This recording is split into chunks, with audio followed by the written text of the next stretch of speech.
ഇന്ന് നമ്മൾ പറയാൻ പോകുന്നത് സിമ്പിൾ ഫ്യൂച്ചർ ടെൻസ് ആണ്. സിമ്പിൾ ഫ്യൂച്ചർ ടെൻസിൽ എങ്ങനെ സെൻറ്റൻസ് ഉണ്ടാക്കുന്നതെന്ന് പറയാൻ പോകുന്നത്. അതിന് വേണ്ടിയിട്ട് സിമ്പിൾ ഫ്യൂച്ചർ സാധാരണ ഭാവികാലം. ഇനി വരാൻ പോണ കാര്യങ്ങളെ പറയാം. ആദ്യം സബ്ജക്റ്റ് എഴുതും, അതിൻ്റെ കൂടെ വിൽ ചേർക്കും, അത് കഴിഞ്ഞ് V1 ചേർക്കും. അത് വന്നു കഴിഞ്ഞാൽ അത്രയും ചേർത്താൽ സാധാരണ ഭാവികാലത്തിൽ ഒരു സെൻറ്റൻസ് പറയാം. ഉദാഹരണം, സബ്ജക്റ്റ് നമ്മൾ ഐ എഴുതി, വിൽ ഗോ, ഞാൻ പോകും.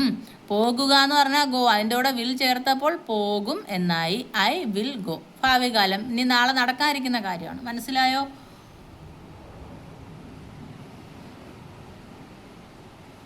അപ്പോൾ സാധാരണ ഭാവികാലത്തിൽ എന്ത് പറയണമെങ്കിലും വിൽ കൂടി ചേർത്തിട്ട് പിന്നെ V1 ചേർത്താണ് പറയുന്നത്. I will go, I will spend, ഞാൻ ചിലവാക്കും. ഐ വിൽ ട്രൈ, ഞാൻ ശ്രമിക്കും.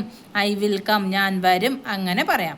ഇനി അതിനെ നമുക്ക് നെഗറ്റീവ് ആക്കുന്നത് എങ്ങനെയാണെന്ന് നോക്കാം. സാധാരണ ഭാവികാലത്തിലെ ഒരു സെൻറ്റൻസ് നെഗറ്റീവ് ആക്കി എഴുതാൻ നോക്കാം. അവിടെ എന്ത് ചെയ്യും? സബ്ജക്റ്റ് എഴുതും, വില്ലിൻ്റെ കൂടെ നോട്ടും കൂടി ചേർക്കും. വിൽ നോട്ട്, വിൽ നോട്ടിനെ ചുരുക്കി എഴുതുന്നത് വോണ്ട് എന്നാണ്. പിന്നെ V1 കൂടി ചേർത്ത് കൊടുക്കും.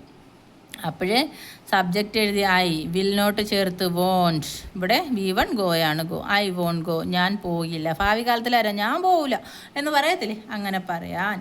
അടുത്തത് നമുക്കതിനെ ഒരു ക്വസ്റ്റ്യൻ ആക്കാം. ഭാവി കാലത്തിലേക്കുള്ള വില്ല്, ആദ്യം വില്ല് എഴുതണം, പിന്നെ സബ്ജക്റ്റ് എഴുതണം, പിന്നെ V1 എഴുതണം. വിൽ ഐ ഗോ, ഞാൻ പോകുമോ, ഞാൻ പോകുമോ, ഭാവിയിൽ ഞാൻ പോകുമോ, ആ ചോദ്യത്തിനാണ് ചോദ്യം ഉണ്ടാക്കുന്നത്.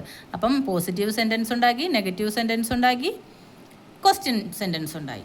അടുത്തത് യു വിൽ കം, നീ വരും. യു വോണ്ട് കം, നീ വരില്ല. വിൽ യു കം, നീ വരുമോ. അപ്പോൾ ഭാവിയിൽ ഭാവി സിമ്പിൾ ഫ്യൂച്ചർ ടെൻസിൽ ഒരു പോസിറ്റീവ് സെൻറ്റൻസ്, നെഗറ്റീവ് സെൻറ്റൻസ്, ചോദ്യം. ഇത്രയും. വേറൊരു ഉദാഹരണം പറയാം. ദേ വിൽ ട്രാവൽ, അവർ യാത്ര ചെയ്യും. ദേ വോണ്ട് ട്രാവൽ, അവർ യാത്ര ചെയ്യില്ല. പിന്നെ എന്ത് പറയാം?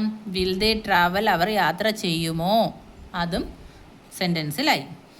ഇനി നമുക്കിവിടെ ഇൻഫിനിറ്റീവ് എന്ന് പറഞ്ഞൊരു സംഭവമുണ്ട്. അത് ടു ബി, ആൻ. ഇപ്പം ടു ആസ്ക് എന്ന് പറഞ്ഞാൽ ചോദിക്കാൻ, ടു കാൾ വിളിക്കാൻ, ടു വർക്ക് ജോലി ചെയ്യാൻ, ടു ക്രൈ കരയാൻ, ടു ഡ്രിങ്ക് കുടിക്കാൻ, ടു ഈറ്റ് കഴിക്കാൻ. അങ്ങനെ ടു ചേർത്ത് വെർബ് ചേർത്ത് പറയുമ്പം ഇൻഫിനിറ്റീവ് എന്നാണ് അതിന് പറയുന്നത്. അത് സിമ്പിൾ ഫ്യൂച്ചറിൽ വരുന്നതാണ്. അതിൻ്റെ നെഗറ്റീവ് പറയാനും എങ്ങനെയാണെന്ന് നോക്കാം. ഇവിടെ വിൽ ബി ആണ് സിമ്പിൾ ഫ്യൂച്ചറിൻ്റേത്. അടുത്തത് വിൽ നോട്ട് ബി വരുമ്പോൾ നെഗറ്റീവ്. നമ്മളിതൊരു കോളത്തിലാക്കിയതേ ഉള്ളൂ. ടു ആസ്ക് എന്ന് പറഞ്ഞാൽ ചോദിക്കാൻ, വിൽ ആസ്ക് എന്ന് പറഞ്ഞാൽ ചോദിക്കും, വിൽ നോട്ട് ആസ്ക് ചോദിക്കില്ല. ടു ആസ്ക് എന്ന് പറഞ്ഞാൽ ചോദിക്കാൻ എന്ന് പറയുമ്പോൾ നമുക്ക് ഇപ്പോഴല്ലല്ലോ, ഞാൻ ചോദിക്കാൻ പോവുകയാണ്, അല്ലെങ്കിൽ കഴിക്കാൻ പോവുകയാണ്. ചോദിക്കാൻ, അല്ലെങ്കിൽ നിൽക്കാൻ, അല്ലെങ്കിൽ ഇരിക്കാൻ പോവുകയാണ്. അത് ഫ്യൂച്ചറാണ്. അപ്പോൾ അതിൽ വരുന്നതാണ് ഇൻഫിനിറ്റീവ്. ടു കോൾ വിളിക്കാൻ, വിൽ കോൾ എന്ന് പറഞ്ഞാൽ വിളിക്കും. വിൽ നോട്ട് കോൾ എന്ന് പറഞ്ഞാൽ വിളിക്കില്ല. വില്ലിനോട് നോട്ട് ചേർത്ത് കോൾ ചേർത്ത് വിൽ നോട്ട്. ടു വർക്ക് ജോലി ചെയ്യാൻ, വിൽ വർക്ക് ജോലി ചെയ്യും.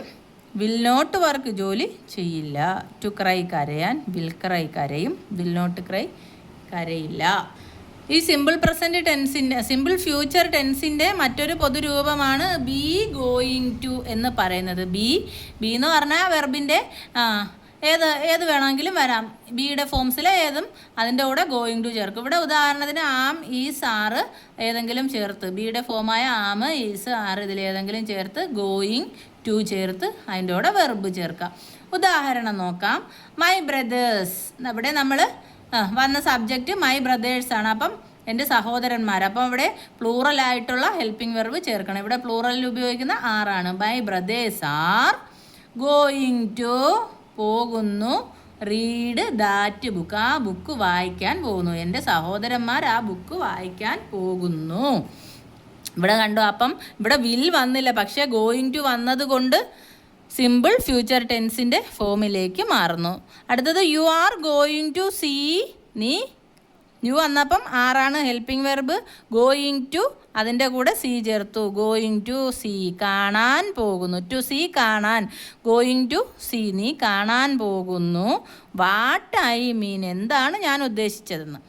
അതിപ്പം അത്രയും വലിയ സെൻറ്റൻസ് വന്നത് നിങ്ങൾക്ക് വിഷമം ഉണ്ടാകും, ബുദ്ധിമുട്ടുണ്ടാകും. അതുകൊണ്ട് അതിനെക്കുറിച്ച് ചിന്തിക്കേണ്ട. What you are going to see, നീ കാണാൻ പോകുന്നു, അത്രയും മാത്രം ചിന്തിക്കും. She is going to sleep, അവൾ ഉറങ്ങാൻ പോകുന്നു. അപ്പം അതും എന്താണ്, ഫ്യൂച്ചറിലേക്ക് വരുന്നതാണ്. അപ്പം ബി ഗോയിങ് ടു എന്ന് പറയുന്നത്, അതായത് ബിയുടെ ഫോംസ് ചേർക്കും, ഗോയിങ് ടുവും വെർബിൻ്റെ V1 കൂടെ ചേർക്കുമ്പോൾ ഫ്യൂച്ചറിൻ്റെ മീനിങ് ഉണ്ടാവും. അത് മനസ്സിലായോ? You are going to see, നീ കാണാൻ പോകുന്നു. She is going to sleep, അവൾ ഉറങ്ങാൻ പോകുന്നു. My brothers are going to read, എൻ്റെ ബ്രദേഴ്സ് വായിക്കാൻ പോകുന്നു. മനസ്സിലായോ ആ പറഞ്ഞത്? ഓക്കെ.